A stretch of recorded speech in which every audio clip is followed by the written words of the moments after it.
अगली साखी विच भी कुछ इस तरह के ख्याल और इस तरह की सिक्ख्या सतगुरु जी सानू सरवण करवा रहे ने, ताकि अपने जीवन विच आईयां गिरावटां अजोके पदार्थी काल दे विचों सहजे और निर्विघन अपनी जीवन यात्रा संपूर्ण करके गुरु मार्ग ते चलदियां सच दे टंडाऊ बन के सचखंड जो जीवन का लक्ष्य है वो प्राप्त होवे। इस साखी विच एक बीबी है प्रसन्न कौर, जो बंदी विच पई हुई कलगी वाले दी आस तकदी है, उहदे नाल डोरी बधी हुई है, बड़ी निम्रता नाल बेनती करदी है, मेरी सतगुरु आस पुजाई, दासी सन्मुख सदा रहाए। हाय पिया भी बंदी पै है, मिलके बैठन दे देहों गए है, पर न थाओ निरासवा होवन दी, नहीं विलपन कुड़न ते रोवन दी। इस तरह वो अर्जोइयां करती है, विलकड़ियां लेंदी है। देही देश ते विथा वसारे कौतक हारे दे हन, ये चमत्कार हैं। सदा देश आनंदी सुरांदा है, जिथे मेला ही मेला रहिंदा है गुरु की रजा विच। इस बंदी खाने दे बाहर नारू जो लुक लुक के सुनता है, आके बड़े करड़े शब्दों विच कुछ कहता है, घ्यो डुल्ला बेशर्म दा आखे रुखी खाओ, मान करे मैं खुश हाँ अजब खुशी का था, अजे वक्त है सोहणिए मन मना निज कंत, सिर ते घुमर पारे काल, करे जो अंत। प्रसन्न कौर बोली, जेठा रब सवारिया कर जो तैनू भाए, धी पराई मार लै वीर न सक्का काहे। नारू भाभी कहर ते लक क्यों बन्ने आई, अपने आप दी वैर ने हट छड्डी, दे मत तू अपने कंत ताई, ओदे मगज विचों कीड़ा नाल कड्डी। सिक्खी नवी जो तुसां ने सिख लीती, हिरदे अपने डूंगड़ी बहुत गड्डी, छड्ड दिओ तां इस नूं बहुत चंगा नहीं जाननी अपनी धौण वड्डी। इदां आखदा नारू कुछ दूर जाके खड़ो गया। जिस कोठी विच भरा डकिया होया सी, वो बोलिया, तरस करी कुछ मैं ते भाई, मेरे हाथ ना लहू भराई। भरा प्यारे भराता, जो कुछ आपने समझा है वो ठीक नहीं। मौत के डर तो मैं सिक्खी मंडल विचों निकल नहीं सकता, क्योंकि सिक्खी ने वो पर्दा दूर कर दिता है जिस दे कारण मरण जीवन का ते पै जाता ही रहा। सिक्खी ने वो प्रकाश भेजा है कि जिसने मौत नूं आत्म जन्म कर दिखाया है। मौत कुछ नहीं, एक धरती दे फिरदे सुंडी कीड़े नूं खंभ लग जाते हैं और वह फुल्लां दी मौज लैण जोगा हो जाता है। शरीर की इस मौत तो भी पहले असी एक होर मौत मर चुके हैं, ਉਹਦਾ स्वाद चख चुके हाँ। हुण असी मौत दे महरम हाँ, नहीं सगों उसे दी गोद विच खेडदे हां। जो मौत तुसां अपने वस समझी हुई है, वो आप दी पापां दी पंड भारी करन नूं समर्थ है, साडा तां वाल विंगा नहीं कर सकदी। मैं ये नहीं कहंदा कि मेरे ते मेरी सपत्नी ते मेहर कर, पर अपने आत्मा ते अपने मेहर कर। नारू इक्को पिता माता दे जाए सके भरा हो के हनेर है कि मैं तां मोमना दी संगत करा और तू सिक्खी विच जा वड़े। ये ऐसा अक्सर बहुते घरां विच मत मतांतरां दा ਜੋ ਵਖਰੇਵਾਂ ਹੈ ਅਜਿਹੀਆਂ ਪ੍ਰਸਥਿਤੀਆਂ ਨੂੰ ਪੈਦਾ ਕਰ ਦਿੰਦਾ ਹੈ। ਇਹ ਜੋ ਕੈਦ ਵਿੱਚ ਨਾ ਬੜਾ ਗੁਰਮੁਖ ਨਾਮ ਹੈ ਹਰਵੰਤ ਸਿੰਘ, ਉਹ ਅੱਗੋਂ ਜਵਾਬ ਦੇਣ ਲੱਗਾ, ਮੋਮਨਤਾਈ ਹੈ, ਦੇਖ ਮੋਮਨਤਾਈ ਤੇਰੇ ਵੀਰਾ ਕਿੱਥੋਂ ਤੱਕ ਤੈਨੂੰ ਖੂਨ ਕਰਨ ਤੱਕ ਲੈ ਗਈ ਹੈ। ਜਰਾ ਮਨ ਵਿੱਚ ਕੰਘੀ ਮਾਰੋ। ਧਰਮ ਵਿੱਚ ਧੱਕਾ ਕਰਨਾ ਮੋਮਨਤਾਈ ਨਹੀਂ ਹੈ। ਜੋ ਤੁਸਾਂ ਨੂੰ ਰੁਚੇ ਧਾਰੋ, ਮੈਨੂੰ ਆਪਣੀ ਰੁਚੀ ਧਾਰਨ ਦਿਓ। ਨਾਰੂ, ਹੋਸ਼ ਤਾਂ ਛੱਡੋ, ਹਾਂ ਜਾਂ ਨਾ? ਹਰਵੰਤ ਸਿੰਘ ਬੋਲਿਆ, ਹਾਂ ਤਾਂ ਇਹ ਹੈ ਕਿ ਸਿੱਖੀ ਕੇਸਾਂ ਸਵਾਸਾਂ ਨਾਲ ਨਿਭੇ। ਹਾਂ ਜ਼ਰੂਰ ਨਿਭੇ। ਨਾ ਹੈ ਨਿਜਮੋਂ ਫਿਰਨ ਦੀ, ਨਿਜਮ ਤੋਂ ਮੌਤ ਵੀ ਨਾ ਫਿਰ ਸਕੇ। ਵਾਹ ਵਾਹ, ਨਾਰੂ ਬੋਲਿਆ। ਵਾਹ ਵਾਹ ਕਹਿੰਦਾ ਬੁੱਲ ਟੁੱਕਦਾ ਹੇਠ ਉਤਰ ਗਿਆ। ਦਿਲ ਨੂੰ ਕਹਿੰਦਾ, ਕੀ ਕਰੀਏ, ਭਰਾ ਤਾਂ ਲੋਹੇ ਦਾ ਥਣ ਹੈ, ਭਾਬੀ ਬੱਜਰ ਹੋ ਰਹੀ ਹੈ। ਹੁਣ ਜੇ ਮਾਰਾਂ ਤਾਂ ਸਾਰੇ ਜੱਗ ਦਾ ਮੁਕਾਲਾ, ਜੇ ਛੱਡਾਂ ਤਾਂ ਗੱਲ ਗਈ, ਤਦ ਵੀ ਮੂੰਹ ਕਾਲਾ। ਕੀ ਕਰਾਂ? ਇਹ ਕੈਦਖਾਨਾ ਕੋਈ ਜੇਲ੍ਹ ਨਹੀਂ ਹੈ। ਆਪਣੇ ਘਰ ਦੀ ਹਵੇਲੀ ਦੀ ਉੱਪਰਲੀ ਅਟਾਰੀ ਸੀ। ਹਰਵੰਤ ਸਿੰਘ ਔਰ ਨਾਰੂ ਦੋਨੋਂ ਇੱਕ ਬੜੇ ਮਾਲਾਦਾਰ ਜ਼ਿਮੀਂਦਾਰ ਦੇ ਪੁੱਤਰ ਸਨ, ਜੋ ਪੱਕਾ ਸਰਵਰੀਆ ਸੀ। ਉਸ ਦੇ ਸਰਵਰੀ ਜੀਵਨ ਦਾ ਅਸਰ ਨਾਰੂ ਉੱਤੇ ਤਾਂ ਪਿਓ ਤੋਂ ਵੱਧ ਕੇ ਪਿਆ, ਪਰ ਛੋਟਾ ਪੁੱਤਰ ਸਿੱਖੀ ਦੀ ਰੌਂ ਵਿੱਚ ਪੈ ਗਿਆ। ਹਰਵੰਤ ਸਿੰਘ ਸੱਜ ਗਿਆ ਸੀ। ਸਾਰੇ ਪਰਿਵਾਰ ਨੂੰ ਇਹ ਬਾਤ ਬੜੀ ਬੁਰੀ ਲੱਗਦੀ ਸੀ, ਪਰ ਨਾਰੂ ਤੋਂ ਇੰਨਾ ਰੋਹ ਸੀ ਕਿ ਉਹ ਮਰਨ ਮਾਰਨ ਨੂੰ ਤਿਆਰ ਹੋ ਗਿਆ। ਇਸ ਨੇ ਆਪਣੇ ਭਰਾ ਤੇ ਭਾਬੀ ਨੂੰ ਕਿਸੇ ਸਾਲ ਨਾਲ ਆਪਣੀ ਹਵੇਲੀ ਵਿੱਚ ਅੱਡੋ ਅੱਡ ਕੋਠਿਆਂ ਵਿੱਚ ਕੈਦ ਕਰ ਛੱਡਿਆ ਔਰ ਕਲੇਸ਼ ਦੇਣੇ ਆਰੰਭੇ।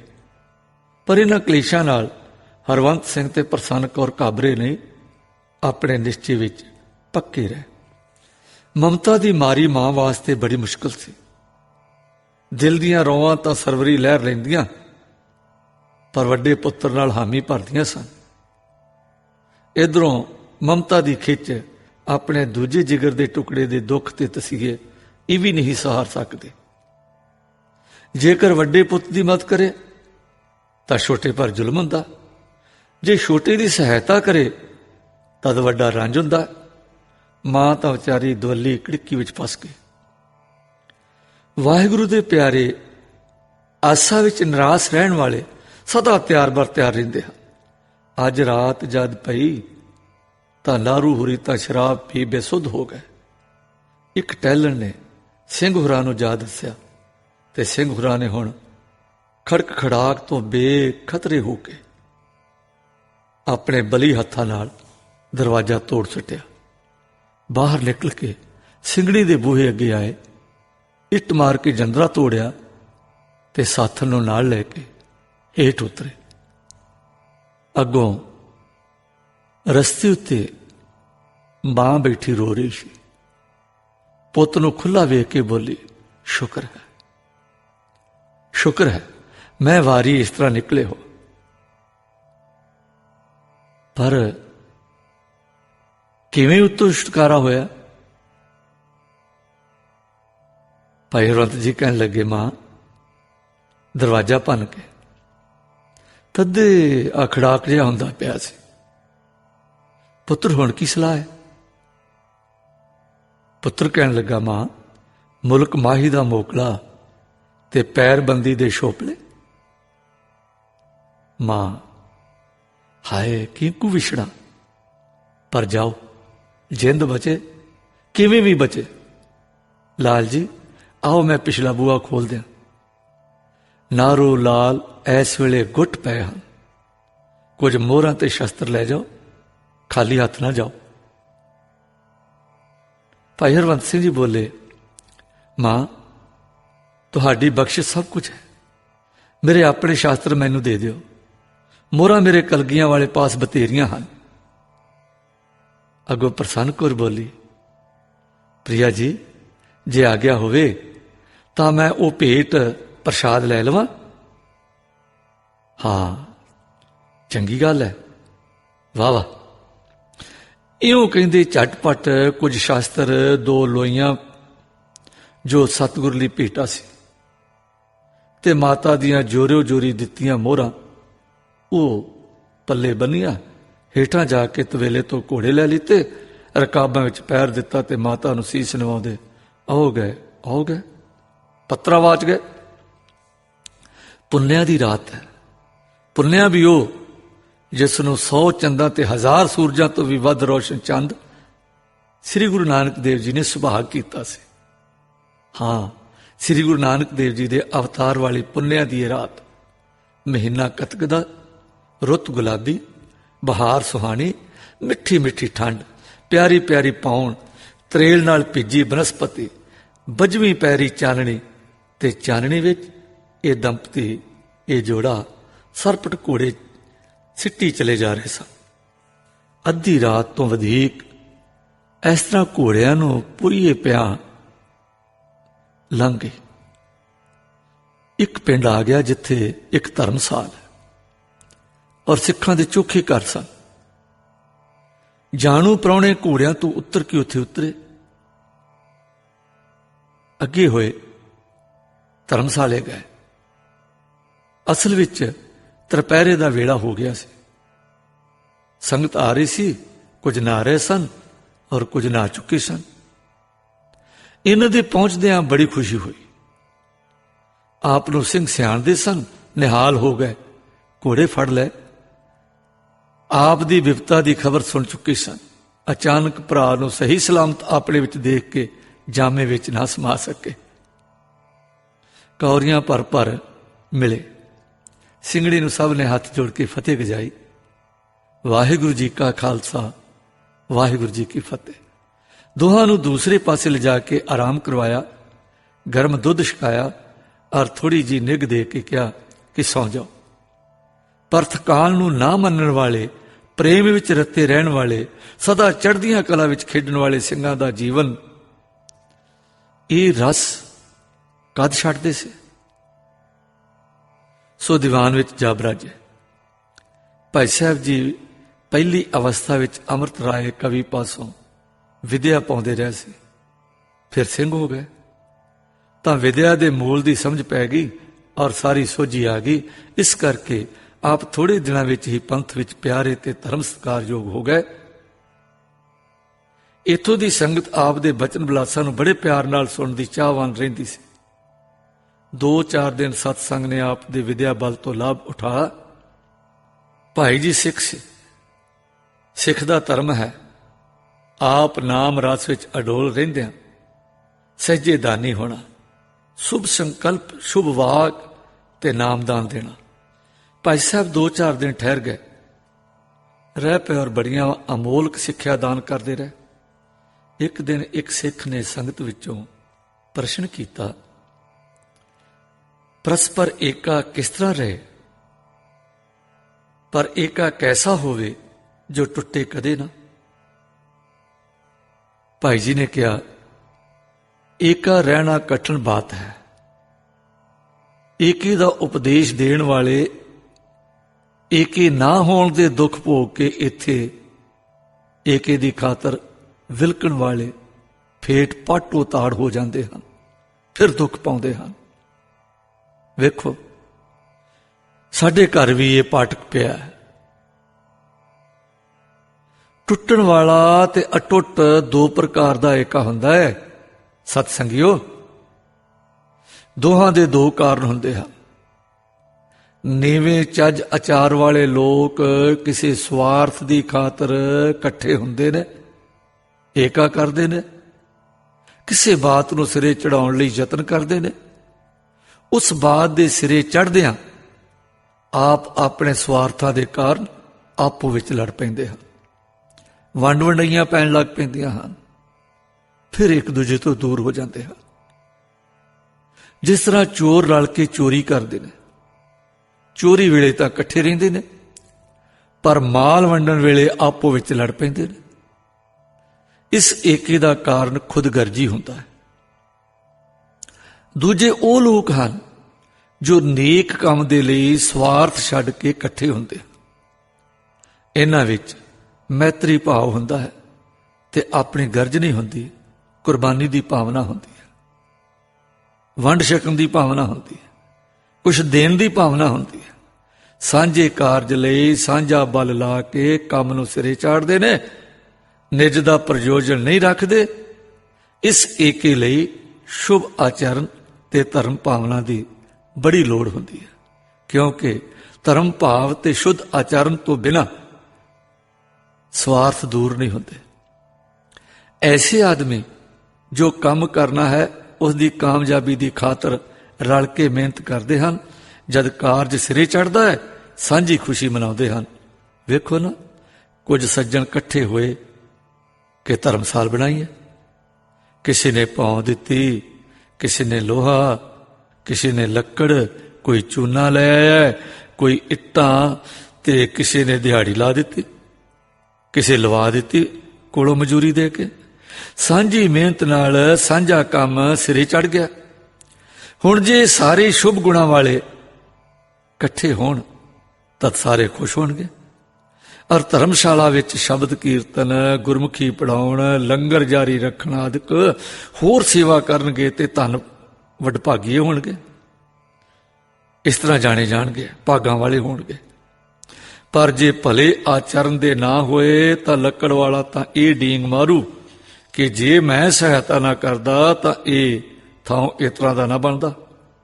ਦੂਜਾ ਕਹੂ ਇੱਟਾਂ ਤੇ ਭਾਈ ਮੇਰੀਆਂ ਸਨ, ਲੋਹਾ ਤਾਂ ਆਟੇ ਵਿੱਚ ਲੂਣ ਦੇ ਬਰਾਬਰ ਹੈ। ਤੀਜਾ ਹੋਰ ਕੁਝ ਕਹੂਗਾ, ਜਾਓ ਆਪਣੀਆਂ ਲੱਕੜਾਂ ਘਰ ਲੈ ਜਾਓ, ਲੋਹੇ ਇੱਟਾਂ ਨੂੰ ਮੈਂ ਕਰਨਾ।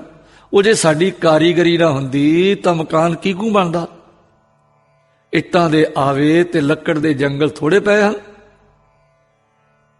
ਪਹਿਲਾਂ ਤਾਂ ਇਸ ਤਰ੍ਹਾਂ ਦਾ ਹੰਕਾਰ ਮਾਰੇਗਾ, ਫਿਰ ਚੁਦਰਮੇ ਤੇ ਝਗੜਾ ਪਏਗਾ। ਕਿਸ ਧਰਮਸਾਲ ਦਾ ਕੌਣ ਮੁਖੀ ਹੋਵੇ? ਕੋਈ ਕਹੇਗਾ ਮੈਂ ਹੋਵਾਂਗਾ, ਮੈਂ ਬੜੀ ਸੇਵਾ ਕੀਤੀ ਹੈ।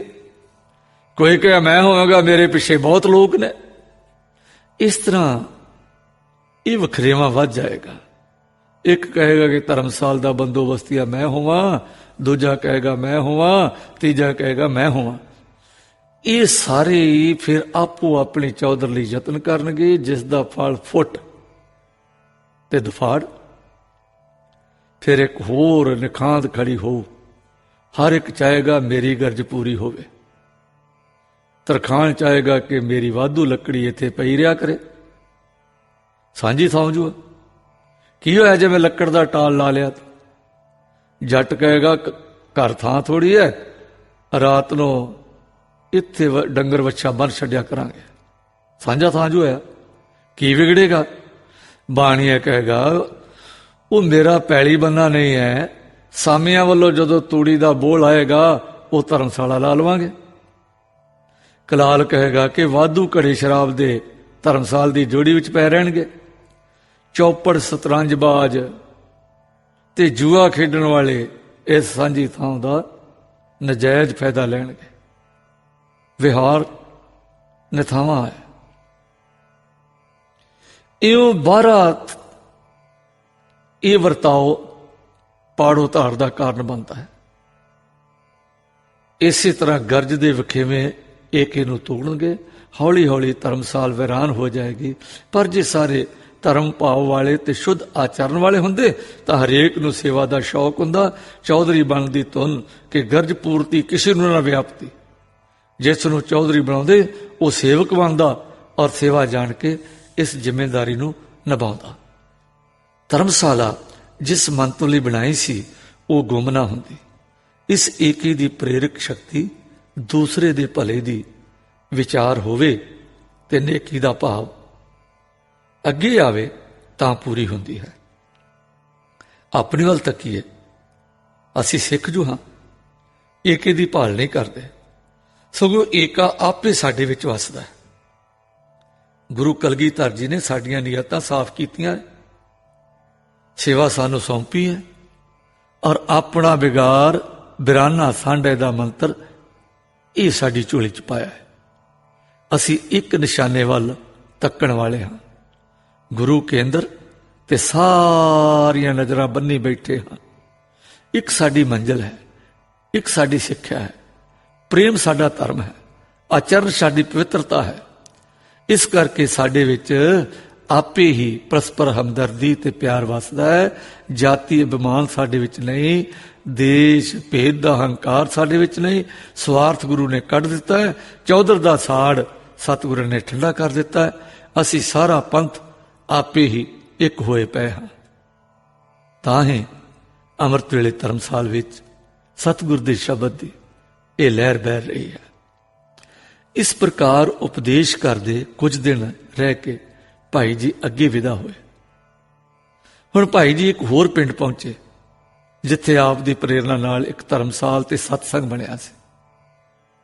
ਇਸ ਧਰਮਸਾਲ ਵਿੱਚ ਇੱਕ ਗਿਆਨੀ ਤੇ ਇੱਕ ਰਾਗੀ ਸਿੰਘ ਰਹਿੰਦਾ ਸੀ, ਔਰ ਇਸ ਨੇ ਹਰਵੰਤ ਸਿੰਘ ਜੀ ਦੀ ਸਹਾਇਤਾ ਪਾ ਕੇ 10-15 ਸੂਰਦਾਸਾਂ ਨੂੰ ਸੂਰਮੇ ਸਿੰਘ ਬਣਾ ਕੇ ਟਿਕਾਇਆ ਹੋਇਆ ਸੀ, ਜਿਨ੍ਹਾਂ ਨੂੰ ਸਰੰਦਾ ਤੇ ਜੋੜੀ ਵਜਾਉਣੀ ਔਰ ਕਥਾ ਵਾਰਤਾ ਕਰਨੀ ਭਜਨ ਸਿਮਰਨ ਦੇ ਨਾਲ ਸਿਖਾਈ ਜਾਂਦੀ ਸੀ।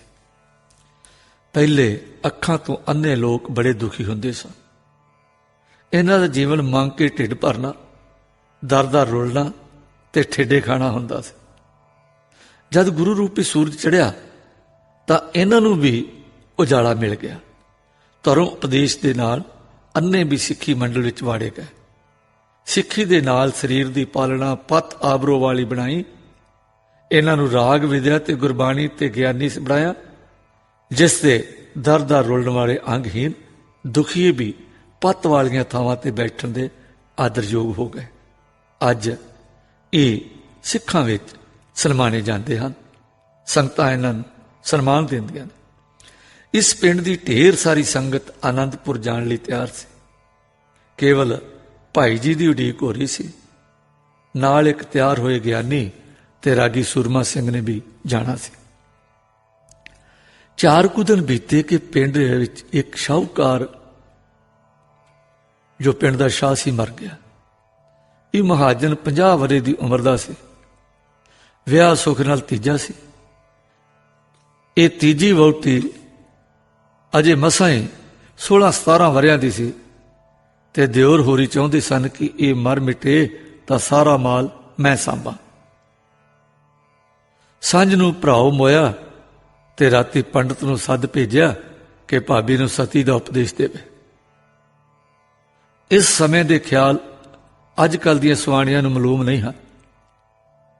ਸਤੀ ਹੋਣ ਦੀ ਡਰਾਉਣੀ ਰਸਮ ਧਰਮ ਦਾ ਅੰਗ ਸਮਝੀ ਜਾਂਦੀ ਸੀ ਉਸ ਵੇਲੇ। ਇਹ ਨਿਸ਼ਚਾ ਇੱਥੋਂ ਤੱਕ ਮਜ਼ਬੂਤ ਹੁੰਦਾ ਸੀ ਕਿ ਇਸਤਰੀਆਂ ਮੁਰਦਾ ਪਤੀਆਂ ਦੀਆਂ ਲੋਥਾਂ ਲੈ ਕੇ ਚਿਖਾ ਵਿੱਚ ਬੈਠ ਜਾਂਦੀਆਂ ਸਨ।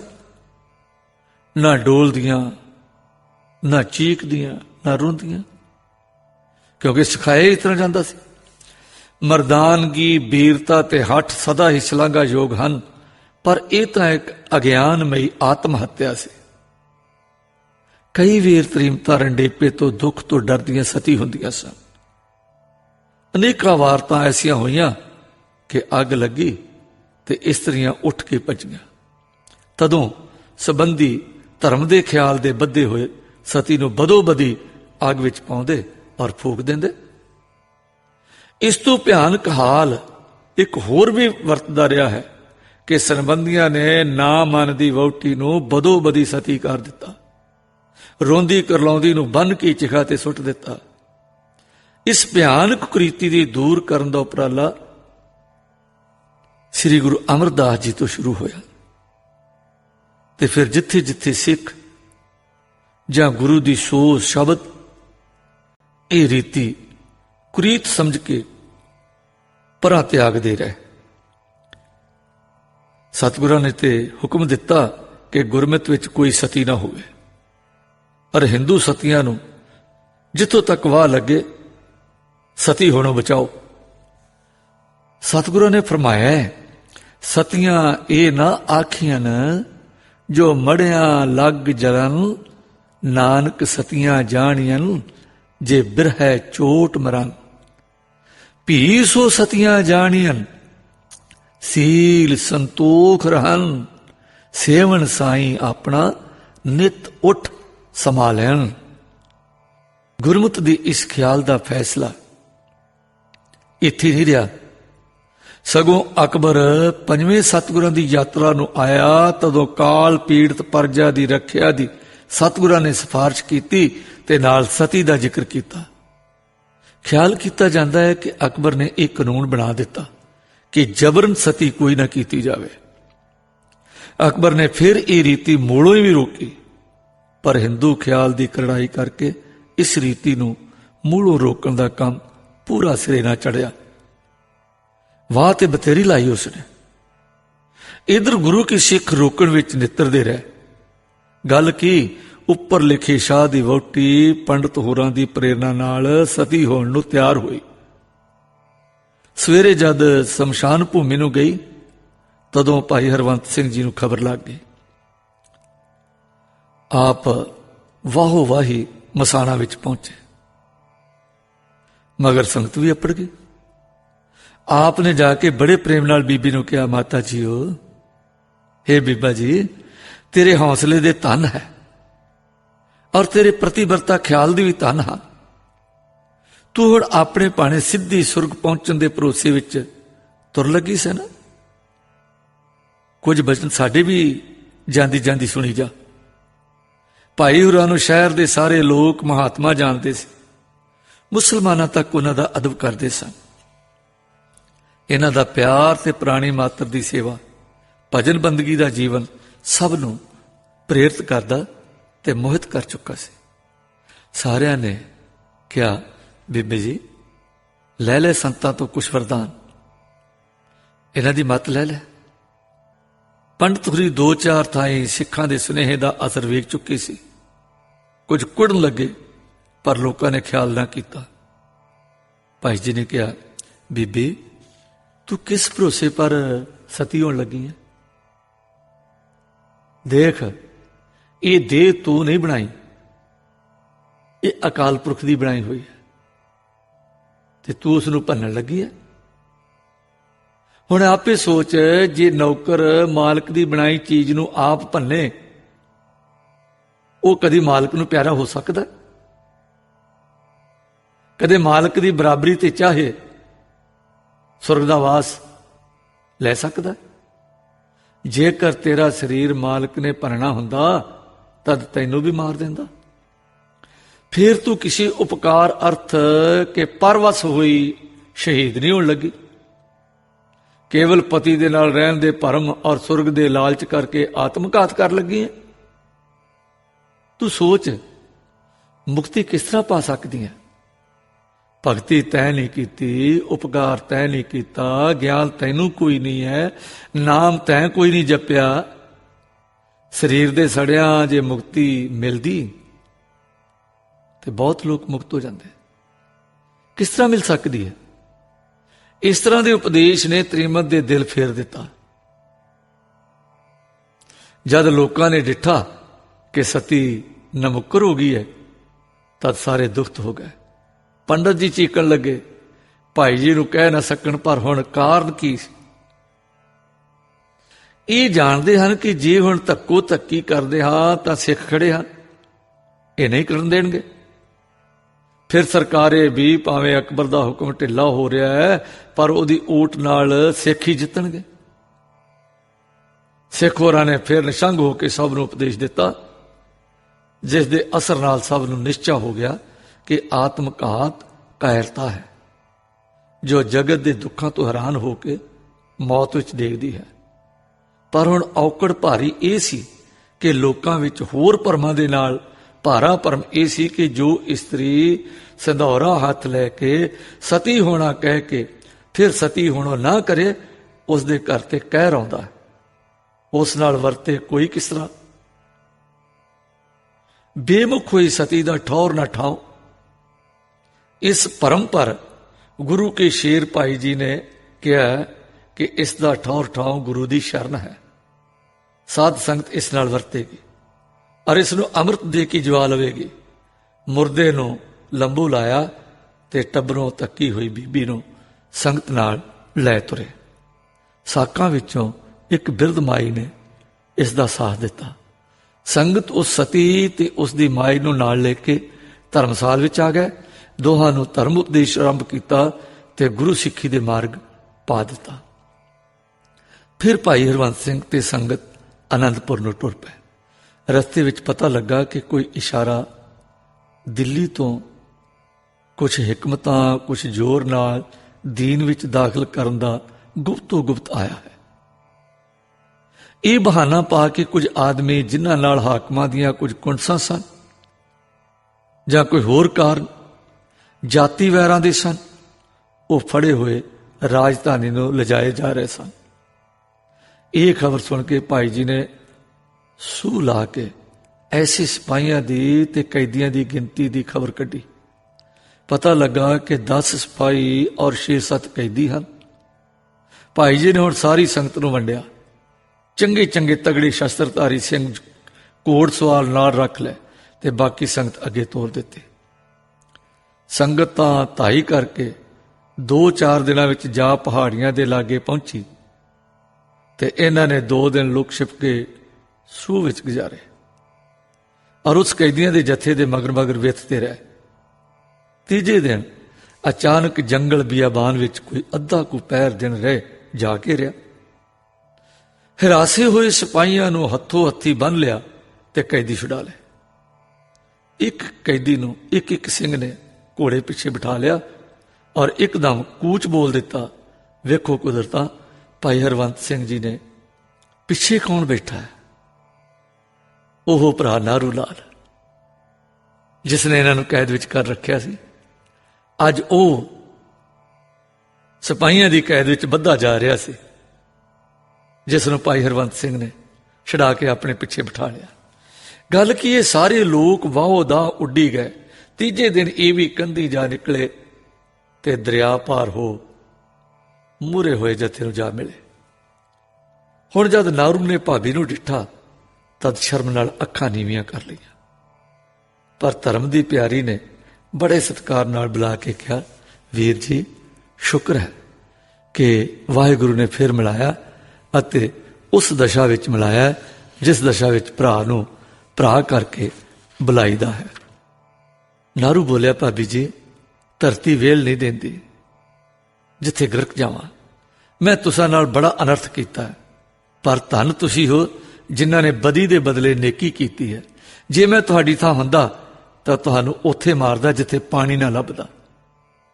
ਧੰਨ ਤੁਸੀਂ ਹੋ ਜੋ ਮੇਰੇ ਜੈਸੇ ਵੈਰੀ ਨੂੰ ਫਿਰ ਵੀਰ ਕਹਿ ਕੇ ਪੁਕਾਰਦੇ ਹੋ। ਕਿੱਥੇ ਵੈਰੀ ਕਿੱਥੇ ਵੀਰ? ਅੱਗੋਂ ਭਾਬੀ ਬੋਲੀ, ਵੀਰ ਜੀ ਧੰਨ ਅਸੀਂ ਨਹੀਂ, ਧੰਨ ਕਲਗੀਧਰ ਪਿਆਰ ਦਾ ਸੋਮਾ ਨੇ। ਧੰਨ ਉਸ ਸੋਮੇ ਤੋਂ ਜਾਰੀ ਹੋਈ ਸਿੱਖੀ ਦੀ ਨਹਿ ਹੈ ਜੋ ਪ੍ਰੇਮ ਹੀ ਨਹੀਂ ਪ੍ਰੇਮ ਪਸਾਰਦੀ ਤੁਰੀ ਜਾਂਦੀ ਹੈ। ਤੁਸੀਂ ਆਪਣੇ ਪਿਛਲੇ ਕੰਮਾਂ ਨੂੰ ਭੁੱਲ ਜਾਓ। ਅਸਾਂ ਯਾਦ ਨਹੀਂ ਰੱਖੇ, ਤੁਸੀਂ ਵੀ ਯਾਦ ਨਾ ਰੱਖੋ। ਬਦਲਾ ਅਸੀਂ ਕਿਸ ਤੋਂ ਲਈਏ ਵੀਰ ਜੀ? ਜੇ ਦੰਦਾਂ ਹੇਠ ਜੀਭ ਆ ਜਾਏ ਤਾਂ ਦੰਦ ਭੰਨ ਥੋੜਾ ਦੇਈਦੇ ਆ, ਜਾਂ ਜੇ ਬਾਂਹ ਟੁੱਟੇ ਤਾਂ ਗਲੇ ਨਹੀਂ ਲਾਈਦੀ। ਤੁਸੀਂ ਤਾਂ ਸਾਖ ਹੋ, ਸਾਨੂੰ ਤਾਂ ਬ੍ਰਹਿਮੰਡ ਵਿੱਚ ਕੋਈ ਉਪਰਾ ਨਜ਼ਰ ਆਉਂਦਾ ਹੀ ਨਹੀਂ। ਸਭ ਸਾਡੇ, ਅਸੀਂ ਸਭਨਾਂ ਦੇ ਹਾਂ। ਅੰਮ੍ਰਿਤ ਛਕ ਕੇ ਅਮਰ ਹੋ, ਬ੍ਰਹਿਮੰਡ ਨੂੰ ਇਹ ਹੋਕਾ ਦਿੰਦੇ ਹੋ। ਇਸ ਤਰ੍ਹਾਂ ਵੈਰਾਂ ਨੂੰ ਮੁਕਾ ਦਿਓ, ਬਸ ਕਰੋ ਵੈਰ, ਝਗੜੇ ਤੇ ਵਿਥਾਂ ਹਟਾਓ, ਤੁਸਵ ਦੂਰ ਕਰੋ ਤੇ ਆਖੋ ਏਕ ਪਿਤਾ ਏਕ ਸਕੇ ਹਮ ਬਾਰਕ ਤੂੰ ਮੇਰਾ ਗੁਰਹਾਈ। ਆਓ ਹੁਣ ਤੁਸੀਂ ਵੀ ਪ੍ਰੇਮ ਸ਼ਬੀਲ ਤੋਂ ਵਿਤਕਰੇ ਦੀ ਡੰਜ ਦੂਰ ਕਰੋ ਤੇ ਜਿਉ ਜਿਉ ਪਵੋ। ਨਾਰੂ, ਭਾਬੀ ਜੀ ਤੁਸਾਂ ਨੇ ਮੈਨੂੰ ਮੌਤ ਦੇ ਮੂੰਹ ਛਡਾਇਆ। ਮੇਰੇ ਨਾਲ ਤਾਂ ਸਕੇ ਮਿੱਤਰ ਨਵਾਲੇ ਪਿਆਲੇ ਦੇ ਯਾਰ ਕਾਜੀ ਵਹਾਬੂਦੀਨ ਨੇ ਵੀ ਧਰੋ ਕਮਾਇਆ, ਝੂਠੇ ਦੋਸ਼ ਦਿੱਤੇ, ਘਰ-ਬਾਰ ਜ਼ਬਤ ਕੀਤਾ ਤੇ ਬੰਨ ਕੇ ਟੋਰਿਆ ਗਿਆ। ਭਾਬੀ ਕਹਿਣ ਲੱਗੀ, ਤੁਸੀਂ ਤੇ ਸੱਸ ਹੋਰੀ ਵੀ ਸਰਵਰੀਏ ਸੇ, ਅੱਧੇ ਮੁਸਲਮਾਨ ਤੋਂ ਤੁਸੀਂ ਹੋ ਚੁੱਕੇ ਸੇ, ਇਸੇ ਕਰਕੇ ਸਾਡੇ ਨਾਲ ਵੀ ਖੁਣਸਦੇ ਸੋ। ਤੁਸੀਂ ਮੁਸਲਮਾਨ ਹੋਣੋਂ ਕਿਉਂ ਡਰੇ? ਨਾਰੂ ਬੋਲਿਆ, ਭਾਬੀ ਜੀ ਸਭ ਉਸੇ ਵਹਾਬੂ ਦੀ ਚੁੱਕ ਤੇ ਸ਼ਰਾਬ ਦੀ ਕਿਰਪਾ ਸੀ। ਮੁਸਲਮਾਨ ਤੇ ਮੈਂ ਖਬਰੇ ਹੋ ਜਾਂਦਾ। ਕਾਜੀ ਦੇ ਦਗੇ ਨੇ ਦਿਲ ਤੋੜ ਦਿੱਤਾ ਔਰ ਮਾਤਾ ਨੇ ਸਖਤ ਹੱਥ ਧਾਰਿਆ।